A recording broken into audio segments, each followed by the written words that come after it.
What's up guys, Joe here with the supplementreviews.org. Today I'm going to be reviewing Rule 1 protein powder, which is currently our #1 ranked protein powder out of our top 10 list of the best protein powders of 2019. I'm going to be explaining to you guys briefly in this video how it earned that #1 ranking spot and why I feel it's better than most other protein powders. I'm not going to get super in-depth with it because usually these videos are only supposed to be 2 to 3 minutes. If you want to read the super in-depth review and learn all the details, you want to learn everything there is to know about Rule 1 protein powder, click that link in the video description below. That's going to take you to my Rule 1 protein review at the supplementreviews.org, where you can learn everything there is to know there. So, but if you guys enjoyed this video, feel free to leave a thumbs up, subscribe to the channel, leave a comment if you've got any questions or concerns, or you want to share your experience about with Rule 1 protein. So anyways, let's go ahead and start this review. So I got my giant bag of Rule 1 protein with me here because I don't mess around. When I find a protein powder that I like, I don't buy 30 servings, I don't buy a little jar, I buy a giant bag of it. So that's just how I roll. This is a 152 serving bag.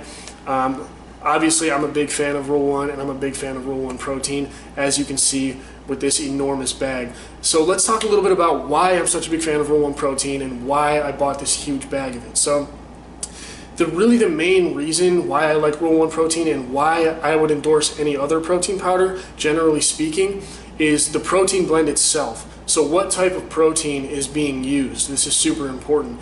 You have your most common three are whey protein concentrate, whey protein isolate, and whey protein hydrolysate. The purest of all three is whey protein hydrolysate. That's the only form of protein that has undergone both enzymatic hydrolysis and cross-flow microfiltration.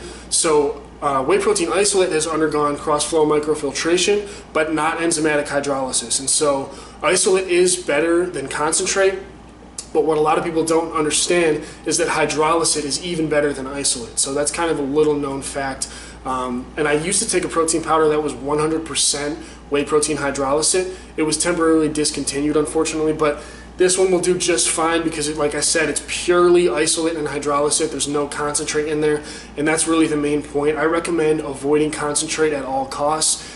Because the fat content is super high, and like I said, it has not been enzymatically hydrolyzed. It's not been, it has not undergone cross-flow microfiltration, which means that it's just going to be a super unpure, difficult to digest protein powder, and you may end up just excreting instead of absorbing a lot of the nutrients, a lot of the amino acids, and a lot of the building blocks of muscle. You may not end up absorbing that because of how impure whey protein concentrate is. So that's really the main reason why I like Rule 1 protein, is the fact that it uses only isolate and hydrolysate.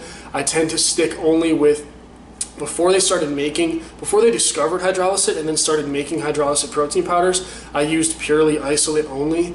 Now, like I said, I try to find a blend that has as much hydrolysate as possible, and currently the way the market stands, this is the highest percentage hydrolysate protein powder out there. So that's why I use Rule 1 protein. A couple of other highlights is that it has 0 concentrates, already covered that, 0 creamer, 0 gums, there's no fat, virtually no sugar, low carbs, low cholesterol, very low sodium. So it doesn't have anything in there that you don't want. Those are all things that are going to cause you to gain fat and going to cause you to put on water weight.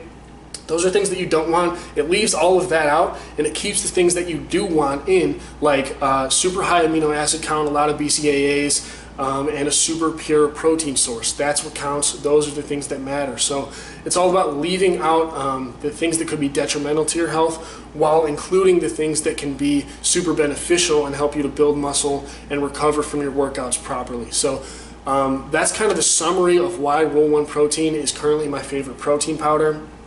And yeah, that's pretty much all there is to this video. But like I said, if you guys want to learn more, if you want to read through all the details, you want to check out the nutrition label, you want to read that in-depth explanation as to why I prefer Rule 1 over any other brand, click that link in the video description below. That's going to take you to my detailed review where you can learn everything you need to know there. In the meantime, if you liked this video or you got any value out of this quick review, feel free to leave me a thumbs up, subscribe to the channel, review. And if you've got any questions or concerns, feel free to leave a comment.